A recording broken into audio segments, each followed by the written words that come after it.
फिलहाल नारकोविंच 3 सीरीज की तीसरी फिल्म की आधिकारिक घोषणा नहीं हुई है, लेकिन इस फ्रेंच एक्शन थ्रिलर फ्रेंचाइजी ने दर्शकों के बीच एक मजबूत फैन बेस बनाया है।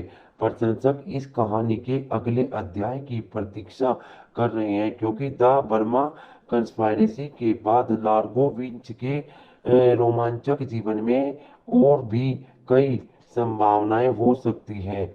अगर तीसरी फिल्म बनती है तो संभवतः कहानी में लार्गोविंच को नई चुनौतियां और अंतर्राष्ट्रीय साजिशों का सामना करते हुए दिखाया जा सकता है।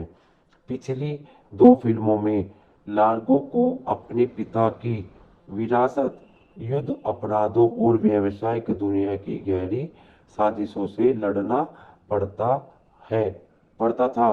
तीसरी फिल्म में उनके जीवन में राजनीतिक दबाव, नई दुश्मनी और उससे जुड़ी व्यक्तिगत और पेशेवर दुविधाओं को दिखाया जा सकता है। फिल्म निर्माता अगर इस तीसरे भाग का निर्माण करते हैं तो संभव है कि इसमें और भी अधिक एक्शन, सस्पेंस और अंतर्राष्ट्रीय स्तर की षड्यंत्रों को शामिल